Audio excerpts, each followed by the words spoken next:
selamat datang di Biduri Bulan Tarot Channel. Di readingan kali ini aku bakal reading tentang siapa sih yang diem-diem kepo sama kamu di bulan Mei 2026 ya.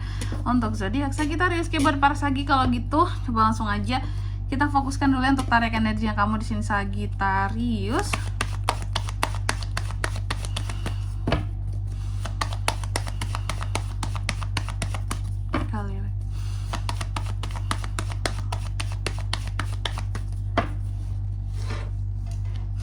Oh ya teman-teman, dan untuk kalian juga yang mungkin mau personal reading ya sama aku juga bisa banget. Silahkan saja hubungi nomor WhatsApp yang ada di kolom deskripsi. Jadi kalau lagi ada masalah itu jangan galau-galau sendiri teman-teman. Karena apa? Karena personal reading itu murah, nggak mahal. Jadi jangan takut buat personal reading. Buat yang mau tanya-tanya dulu juga boleh, silakan ya melalui nomor WhatsApp yang ada di kolom deskripsi. Bertanya gratis, nggak bayar teman-teman, jangan sungkan ya. Kita mulai dari kartu yang pertama buat Sagi. Kita cek ya energi utama si kepo terhadap kamu. Oke. Jadi energi utama si kepo ini ada dong ya.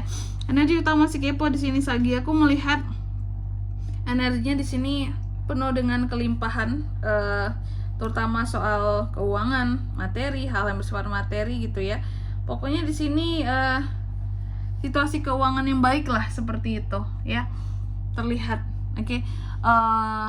Dari si kepo ini berlimpah cara materi. Lalu yang kedua, hubungan dia dengan kamu seperti apa? Hubungan dia dan kamu itu sebenarnya sedang berada dalam tahap memilih, memutuskan arah buat ke depan. Karena terkadang terasa seperti ada penghalang di sini dalam hubungan ini, terasa seperti masih bukan penghalang, kayak merasa aja gitu, padahal belum tentu ada penghalang ya. Lebih tepatnya juga kayak kita tuh nggak tahu kak dalam hubungan kita ini jalan ke depannya itu apakah ada jurang, ataukah ada gunung, ataukah ada lembah, ataukah tiba-tiba nyungsep masuk ke laut gitu ya. Jadi seperti masih meraba-raba jalan ke depan mau seperti apa dalam hubungan ini. Jadi hubungan ini tuh ada kebimbangannya gitu ya. Kayak bukan bimbang, lebih tepatnya kayak buta, kayak orang buta yang dituntun harus jalan buat ke depan. Kan jadinya gamang nggak tuh ya, gamang sehingga kayak ini gimana ya udahlah dijalani aja satu persatu, step by step gitu.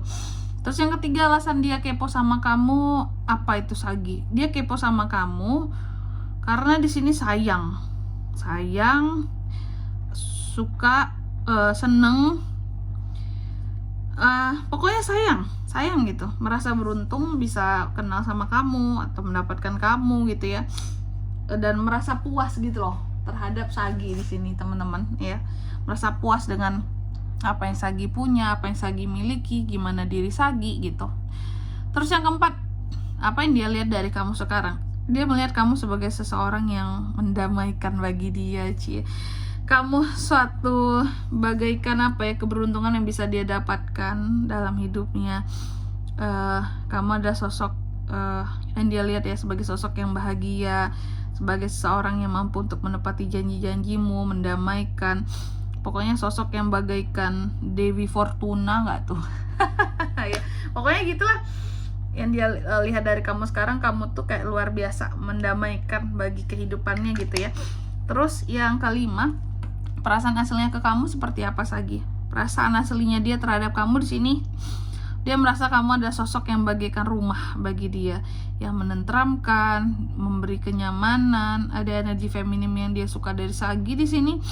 Dan apa ya, kamu bukan hanya seseorang yang berbicara dalam hubungan ini, tapi juga banyak melakukan tindakan yang istilahnya di sini membantu dia, ya meringankan dia, membuat langkah bersama di sini, meskipun tertatih-tatih buat ke depan masih meraba-raba, tapi kayak ya udah jalani bersama gitu ya. Itu perasaan dia terhadap kamu, merasa mempunyai rumah untuk berpulang sih ya, merasa memiliki rumah yang hangat dan nyaman gitu Sagi.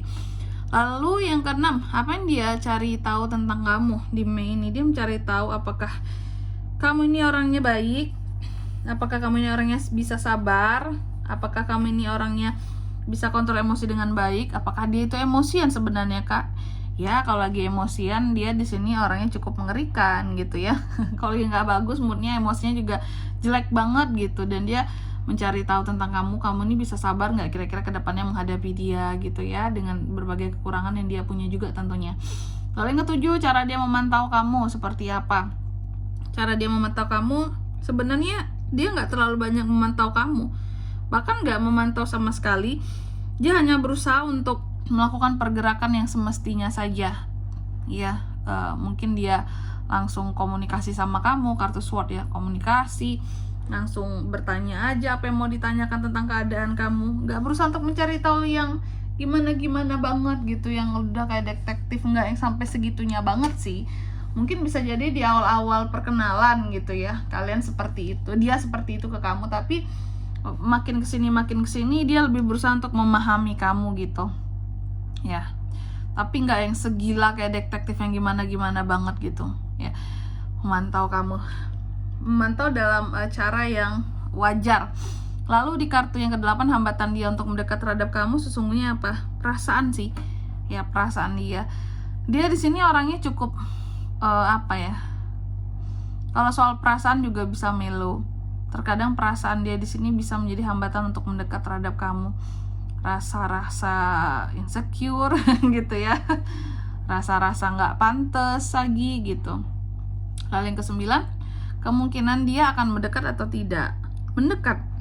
Dia pasti akan mendekat ke kamu Sagi. Aku melihat kemungkinannya cukup besar, cuma dia tahu bebannya seperti apa, tanggung jawabnya seperti apa, dan stresnya juga seperti apa ketika dia di sini memutuskan untuk mendekati kamu, karena kayak banyak banget tanggung jawabnya gitu ya. Dan yang ke-10, pesan untuk kamu dari situasi ini Sagi, pesan buat kamu ya, berharaplah yang terbaik, terus juga refleksi diri, introspeksi diri, harus bisa mandiri juga, dan di sini jangan menjudge orang ini gitu loh secara berlebihan. Suka nggak suka kamu, tetap lihat hal yang positif dari dia, karena dia ini sebenarnya orangnya baik gitu, bahkan berusaha untuk menyenangkan kamu. Di sini aku lihat seperti itu. Oke. Dan di sini kalau untuk zodiaknya kalian bisa terkoneksi dengan Sagi, orang kepo, yang kepoin nggak tuh? Yang kepoan sama Sagi ini zodiaknya apakah? Bisa dari ke-12 zodiak. Cuma energi paling kuat ada sesama Sagittarius, Gemini, Libra, Aquarius, Cancer, Pisces, Scorpio, Taurus, Virgo, Capricorn. Bisa dari ke-12 zodiak sih. Cuma sesama Sagi paling kuat. Oke. Mungkin sampai di sini dulu ya buat readingan kali ini. Semoga resonate. Jika tidak resonate, berarti bacaan ini bukan untuk kamu, dan semoga bermanfaat tentunya, dan sampai jumpa di video-video selanjutnya. Bye bye Sagittarius.